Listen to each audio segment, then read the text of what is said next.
Hi, it's Spike. I want you to meet my friend Chris. Chris is an expert in the ADA, which stands for the Americans with Disabilities Act. Hi there. We now want to talk about how there are many different ways to communicate and talk with each other. Spike, you're right. There are a lot of ways to communicate. For instance, if someone is blind, which means they cannot see, they will often read Braille. Braille is a way of writing that has raised dots on paper, which can be felt or read by people who are blind or who do not have much vision. I've seen that before. My owner is blind, and I work with him to help him get to places he needs to go and avoid obstacles and dangerous situations. And you do a great job at that, Spike. Another way people communicate is by sign language. People who are deaf, which means they cannot hear sounds, can use American Sign Language. We're going to show you an example of this in just a moment. American Sign Language is its own unique language, where people make gestures or movements with their hands, and it means words and ideas so they can communicate or talk with other people.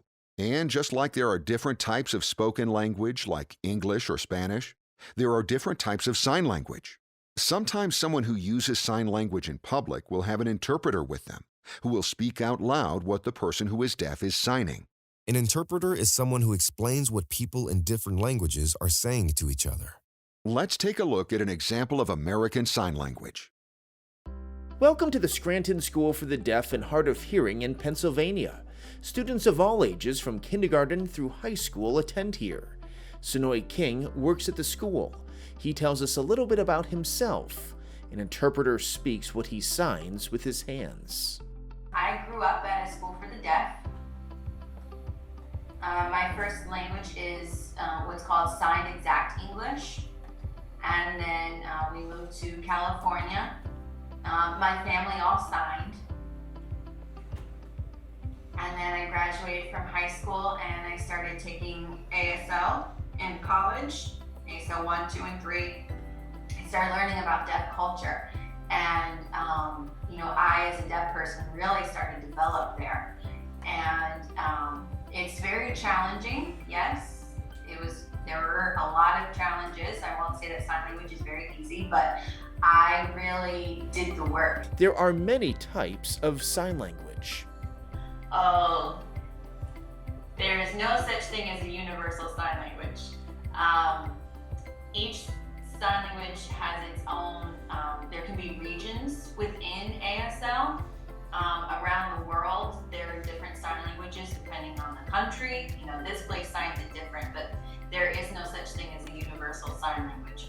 For example, I'm here in this region and I know how to sign what people in this region sign. But this is not the same as California Sign Language, for example. I've lived in California and, there are some things that are similar, but,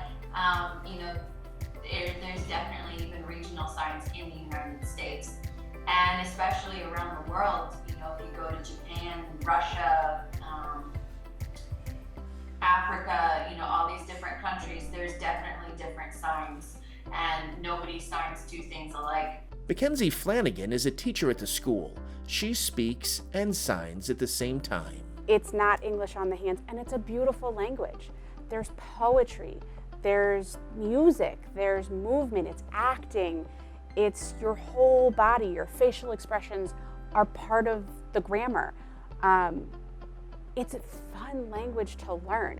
Mackenzie lets us know what to do if you meet someone who is deaf and you don't use or know sign language. If you happen to meet someone who is deaf and you don't know how to communicate, first off, writing back and forth, or now we all have cell phones, texting back and forth is probably the best way to start. But finding the ability to learn some of the language from a deaf person or a hard of hearing person is recommended. Sonoy shows us some basic signs. There's thank you, you're welcome, how are you, I'm fine. Those are, most popular phrases to learn first.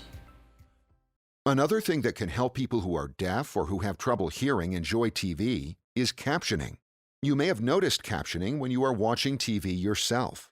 Captions are the words that appear, usually at the bottom of the screen, and they show what is being said in the TV show or movie.